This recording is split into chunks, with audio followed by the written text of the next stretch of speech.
জামাত ইসলামী ইসলামের কথা বলে বুঝেন, কিন্তু আইসাই প্রথম হাতটা কাটে দিল। আপনি যদি হাত কাটার ভয় আপনার হয়, তার মানে নিশ্চিত যে আপনার মধ্যে সোরামির অভ্যাস আছে। সোরামির অভ্যাস, নেশাখোরের অভ্যাস, ধর্ষণ করার অভ্যাস আপনার মধ্যে আছে বলে আপনি ইসলামকে ভয় পান।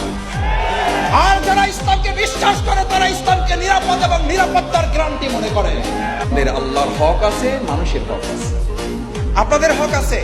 এই হক 6:30 থেকে শুরু হয়েছে। এখানে যদি আল্লাহর হক এই প্রোগ্রামের বাসী, এই প্রোগ্রামের কর্তৃপক্ষ ম্যানেজ না করে, এই ব্যাপারে সচেতন না থাকে, আমি আপনাদের কাছে একটা কথা জিজ্ঞেস করতে চাই ভাইয়েরা, পরিষ্কার বোঝেন, এটার জন্য কোনো মাস্টার ডিগ্রি করা লাগবে না, এটার জন্য মুহাদ্দিস মুফতি হতে হবে না, এটার জন্য আপনাকে সাংবাদিক, বুদ্ধিজীবী, সাহিত্যিক, ইঞ্জিনিয়ার হতে হবে না।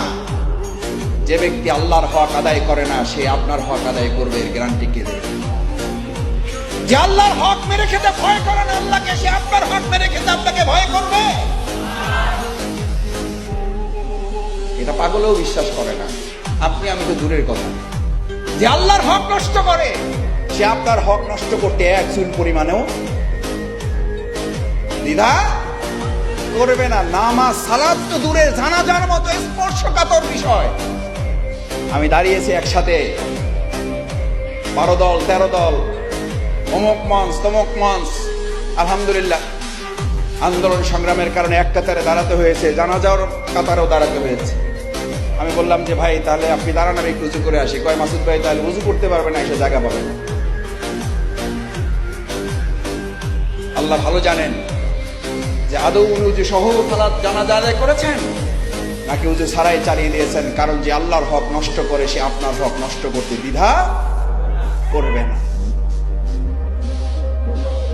আমি অনেক সময় জিজ্ঞেস করি, ভাইয়েরা, সহযোগী ভাইয়েরা, আমার বন্ধুরা, আমার এলাকার সম্মানিত গণ্যমান্য ব্যক্তিবর্গ এসেছেন, আমি অনেকের কাছে বিনয়ের সাথে জিজ্ঞেস করি, ভাইয়েরা, একটা প্রোগ্রামের লক্ষ মানুষ আসে, বিরাট বিরাট নেতা নেতৃবৃন্দ বক্তব্য রাখেন, মুসলিমদের একটা বক্তব্যের মধ্যে 1 ঘন্টা 1.5 ঘন্টা আলোচনা হয়, 2 ঘন্টার প্রোগ্রাম হয়। ওই 2 ঘন্টার প্রোগ্রামে যদি 2 সেকেন্ডের জন্য এক আল্লাহ আল্লাহ রসুল, দুনিয়ার পাশে পরকালের কথা সেখানে উচ্চারিত না হয়, ওটা আসলে কোনো প্রোগ্রাম না, ওটা হচ্ছে মুসলিমদের সাথে প্রতারণা করার শামিল।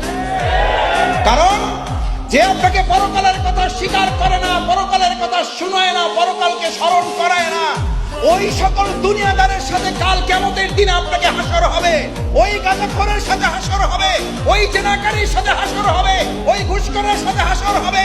আমি আপনাদের কাছে জানতে চাই, রাজনৈতিক বিবেচনায় বাদ দিন, আপনি কাল কিয়ামতের দিন জেনাকারী, ঘুষখোর, চাঁদাবাজ, তাদের সাথে কি আমরা হাসর করতে কেউ রাজি আছি?